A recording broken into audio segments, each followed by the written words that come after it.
Ini naudzubillah min dzalik, berarti di sini mengkultuskan sampai-sampai menyetarakan batu nisan itu dengan Hajar Aswad.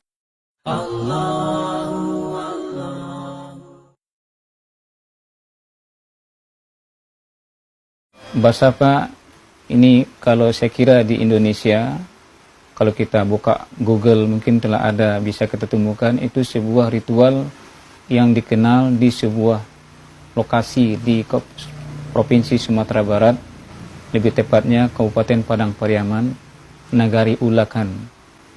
Basapa berasal kata Safar. Safar adalah nama salah satu bulan Hijriah, yaitu bulan Muharram. Safar itu bulan kedua dalam kalender Hijriah.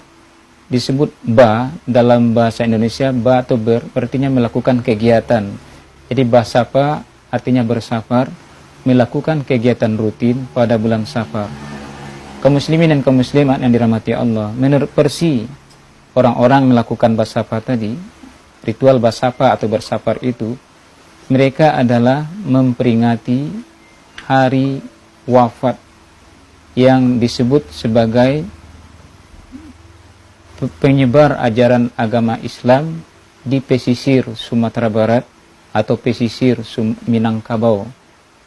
Mereka sebut beliau adalah Syekh Burhanuddin yang berasal dari Ulakan.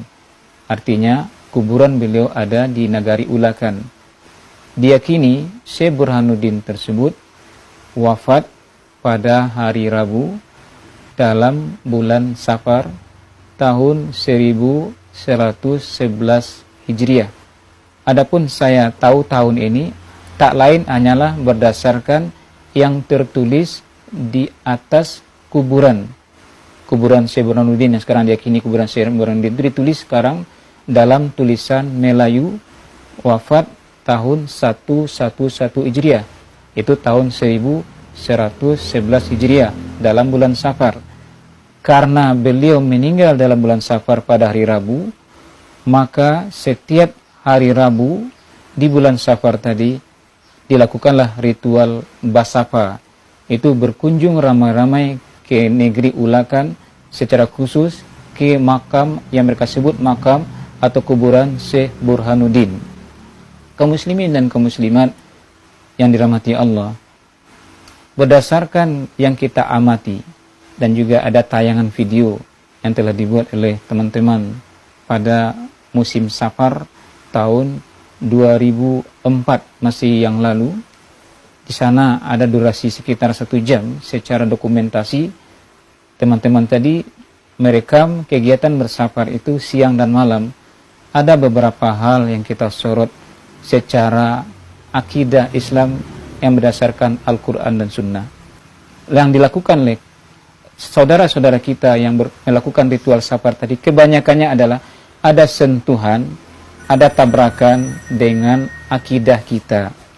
Semisal, yang berkunjung ke sana, ada yang mengambil tanah yang ada di kuburan itu dibawa pulang. Yang disebut di sana tanah ube pianggang. Pausia pianggang. Pianggang adalah hewan yang merusak tanaman padi. Jadi seolah-olah hewan merusak tanaman padi tadi akan mati dengan tanah tadi disebarkan ke sawah bersangkutan. Dan banyak lagi keyakinan-keyakinan tanah tadi diambil dibawa pulang. Sehingga kita lihat banyak orang di sana menyuguhkan plastiknya, kantongnya untuk oleh petugas di sana disandukkan tanahnya. Dan ini tidak masuk akal. Jangankan secara akidah tidak masuk akal, masa ada tanah kuburan biasa bisa mengusir hewan pianggang. Ada lagi di sana yang datang masuk ke lokasi kerangkeng kuburan tadi yang telah ada besi-besinya. Biasanya di dalam kerangkeng itu ada 4 orang penjaga. 4 orang penjaga ini disepakati oleh Nagari Ulakan. Itu orangnya tidak sembarang orang yang telah dipilih. Keempat inilah yang bertugas sebagai petugas rutin kalau ada orang melakukan ritual-ritual ke sana.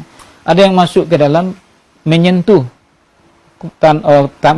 tangannya ke batu nisan kuburan tadi, lalu mengusapkan ke muka atau ke muka orang di dekatnya.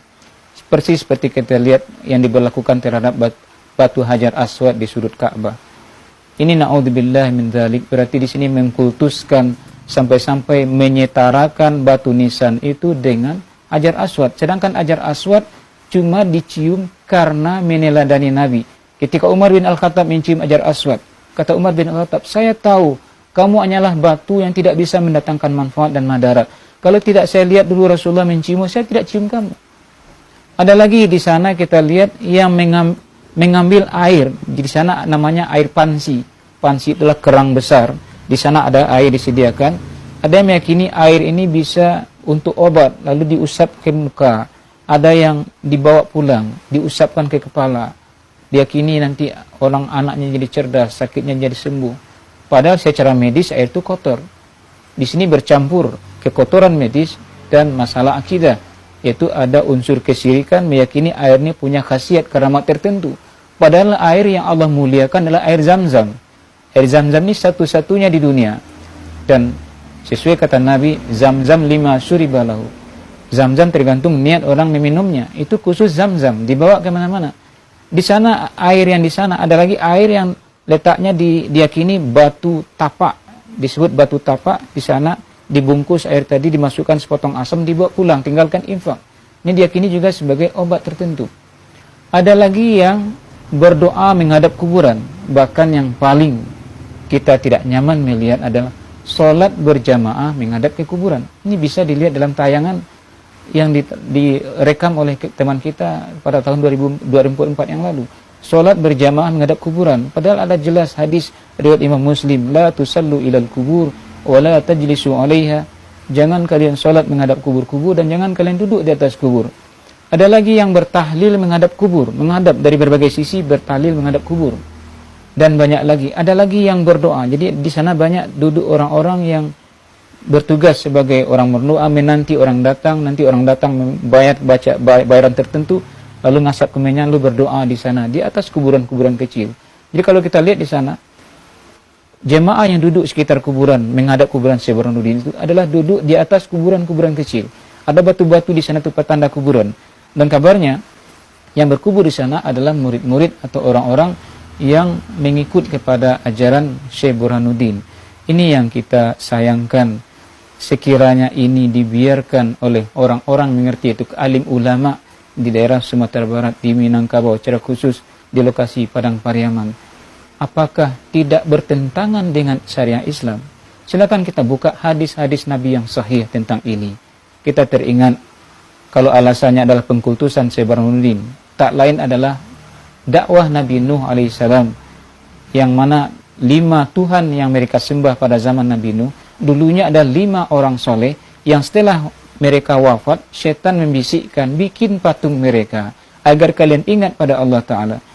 Setelah itu syaitan menambah bisikan, kalian jadikan mereka Tuhan. Itulah yang didakwahi oleh Nabi Nuh alaihissalam sebagaimana Allah sebutkan di dalam surat Nuh. Jadi kaum muslimin dan kaum muslimat, berdasarkan kesucian akidah Islam, berdasarkan pedoman yang telah Allah turunkan Al-Quranul Karim, berdasarkan hadis-hadis sahih yang telah dibukukan oleh ulama-ulama yang bisa kita nikmati hari ini, kita telaah, kita pelajari, sudah sepantasnya orang-orang berilmu yang berada terutama di daerah berdekatan sudah sepantasnya mengkaji ulang masalah ini. Apakah tidak bertentangan dengan akidah? Apakah tidak termasuk kriteria larangan?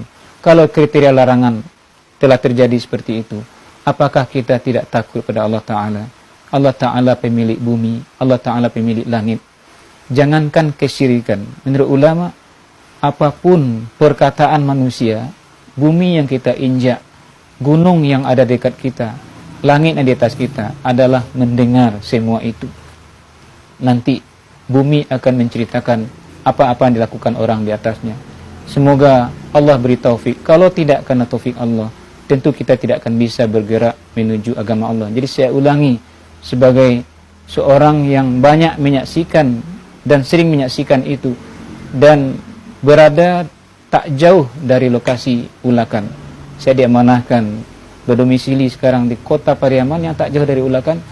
Saya mengimbau alim ulama, cerdik pandai, tuanku, para ustadz yang daerah setempat, mari kita telaah ulang persoalan ini merujuk ke dalil-dalil syariat. Masyarakat awam adalah tidak tahu apa-apa.